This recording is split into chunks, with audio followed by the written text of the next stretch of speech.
بسم اللہ الرحمن الرحیم۔ سورہ یونس کا آخری رکوع ہے اور 106 نمبر آیہ مبارکہ سے پڑھیں گے۔ 11واں پارہ ہے۔ اعوذ باللہ من الشیطان الرجیم، بسم اللہ الرحمن الرحیم۔ ولا تدع من دون اللہ ما لا ينفعك ولا يضرك فإن فعلت فإنك إذا من الظالمین۔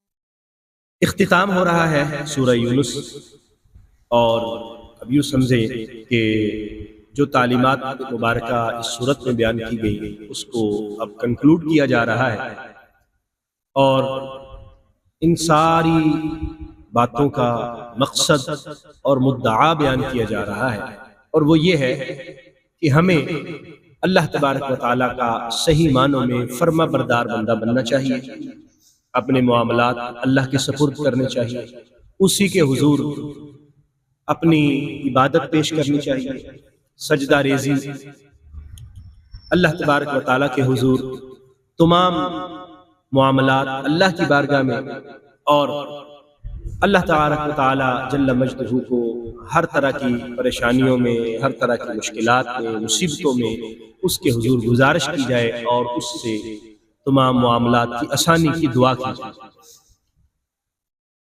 اس سورہ مبارکہ میں جن اقوام کا ذکر ہوا، جن تعلیمات کا ذکر ہوا، اس کا خلاصہ یہ بنتا ہے کہ ہم صحیح معنوں میں مسلمان بنیں، ہم ان لوگوں کی طرح نہ ہوں جنہوں نے انبیاء کرام کی نافرمانیاں کی، اللہ تبارک و تعالیٰ کو صحیح معنوں میں رب تسلیم نہیں کیا یا تسلیم ہی نہیں کیا۔ ہمیں اس طرح کا نہیں ہونا چاہیے۔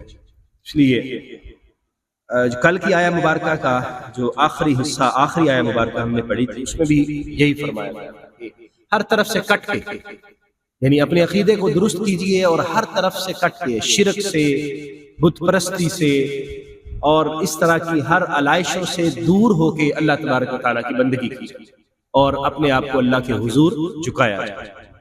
ولا تدعو، اور تم عبادت نہ کرو، من دون اللہ، اللہ کے علاوہ، ما لا ينفعک، ان کی جو نہ تمہیں کوئی نفع دیتے ہیں، ولا يضرک، اور نہ تمہیں کوئی نقصان پہنچاتے ہیں۔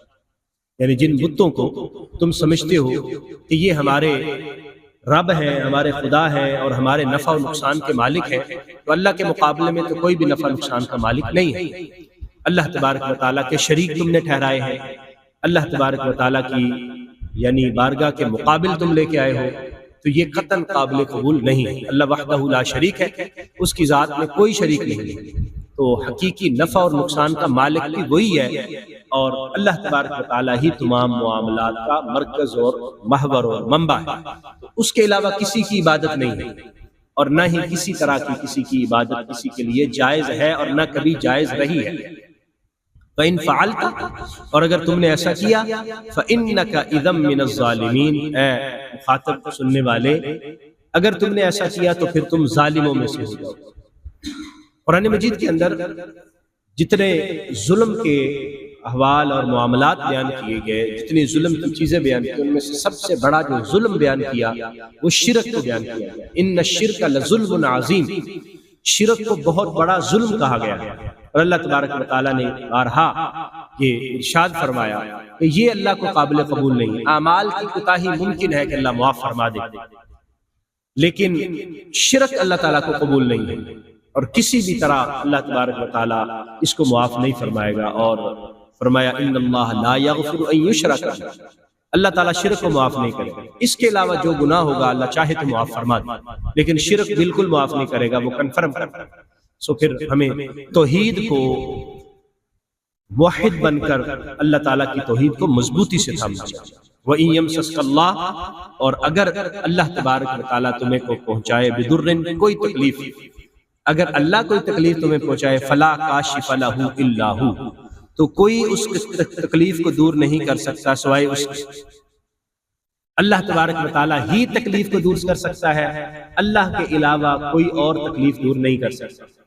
بیمار ہوئے تو شفا اللہ ہی دیتا ہے، پریشانی ہوئی تو پریشانیوں کو دور اللہ ہی کرتا ہے، اور اسی طرح کی جو مصیبتیں ہیں، احوال میں خرابی ہے، اللہ تبارک و تعالیٰ ہی اس کو دور کرنے والا ہے۔ ہاں ظاہری اسباب اس کے بنائے ہوئے ہیں، بیمار ہوئے ہیں تو شفا اللہ نہیں دینی ہے، لیکن ڈاکٹر کے پاس جانا ہے، یہ سبب اس نے بنایا، دوائی لینی ہے، یہ سبب اس نے بنایا، پرہیز کرنا ہے، یہ چیزیں نہیں کھانی، یہ چیزیں کھانی، یہ اللہ تعالیٰ نے یہ اسباب مہیا کیے۔ لیکن مطلب یہ ہے کہ حقیقی طور پر مالک اللہ ہے اور تمام معاملات اسی کے دست قدرت میں ہیں۔ اگر اللہ نہ چاہے تو ہم بڑے سے بڑے ڈاکٹر کے پاس بھی چلے جائیں تو شفا نہیں ہوتی، اور اگر اللہ چاہے تو کسی ایک جاہل حکیم کے پاس بھی چلے جائے، کوڑی مل جائے تو شفا مل جائے۔ اللہ تبارک و تعالیٰ ہی اصل میں قادر مطلق ہے اور تمام معاملات اسی کے ہی طرف لوٹتے ہیں۔ وَإِن يُرِدْكَ بِخَيْرٍ، اور اگر اللہ تبارک و تعالیٰ تمہارے ساتھ کسی خیر کا ارادہ فرمائے، فَلَا رَادَّ لِفَضْلِهِ، تو اس کے فضل کو کوئی رد نہیں کر سکتا، اس کے فضل کو کوئی دور نہیں کر سکتا۔ یصیب بہ من یشاء من عبادہ، وہ جس کو چاہتا ہے اپنا فضل عطا فرماتا ہے اپنے بندوں میں سے، وہو الغفور الرحیم، اور وہی بخشنے والا، وہی رحم فرمانے والا ہے۔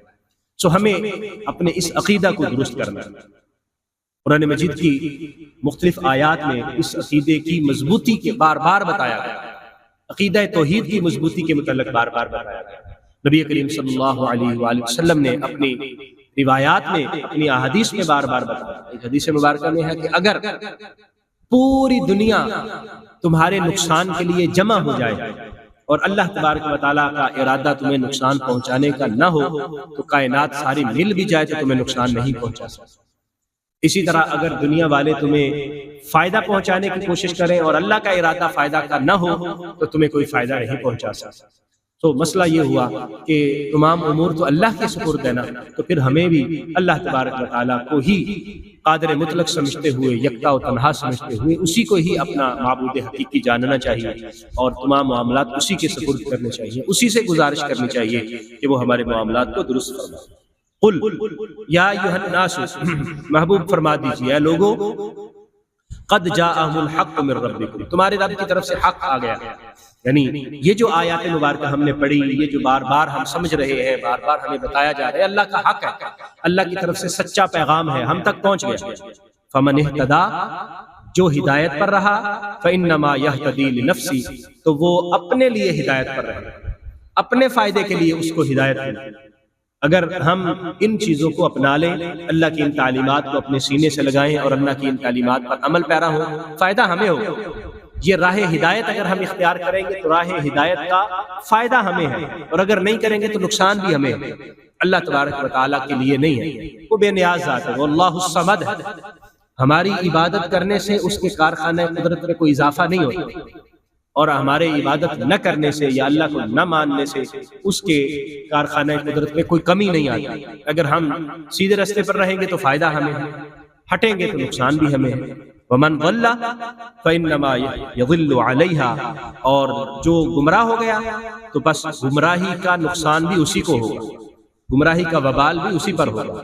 وما انا علیکم بوکیل، اور میں تم پر کوئی نگراں بن کے نہیں آیا، میں تمہیں بس پیغام پہنچانے کے لیے آیا ہوں، اللہ کا پیغمبر بن کر، اللہ کا رسول بن کر، اور وہ میں نے تم تک پہنچا دیا۔ زبردستی تمہیں پکڑ کر ایمان کی طرف لے آنا، یا زبردستی تمہیں تبلیغ کر لینا، اور زبردستی تمہیں راہ حق کو قبول کرنے پر آمادہ کر لینا، یہ میرا منصب نہیں ہے۔ وما انت علیہم بمسیطر، زبردستی نہیں ہے، تمہیں تبلیغ کی، تمہیں سمجھایا، اب ساری چیزیں تمہارے سامنے ہیں، راہ ہدایت کی اور راہ ضلال، گمراہ اور سیدھا راستہ، جو تم اپناؤ گے اب اس کا فائدہ اور نقصان تمہیں ہوگا۔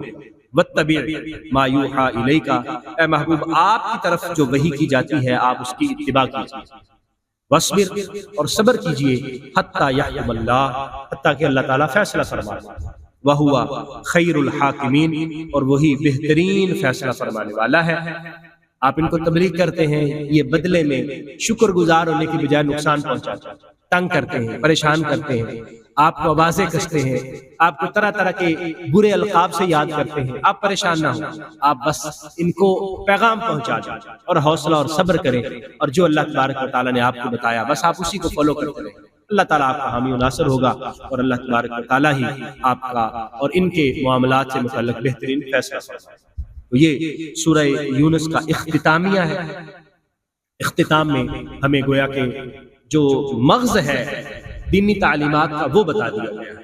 مغز کیا ہے کہ ہمیں اپنے نسب العین کو ٹھیک رکھنا ہے، اپنے قبلے کو درست رکھنا ہے، اور اللہ تبارک و تعالیٰ کی بارگاہ کے ساتھ اپنا تعلق مضبوط کرنا ہے، ایک بہترین توحید والا ہو کر، ایک موحد ہو کر اپنی زندگی گزارنی ہے، اسی کی عبادت کرنی ہے، اور اسی کو ہی اپنے معاملات کا رہنما، مرکز اور محور سمجھنا ہے۔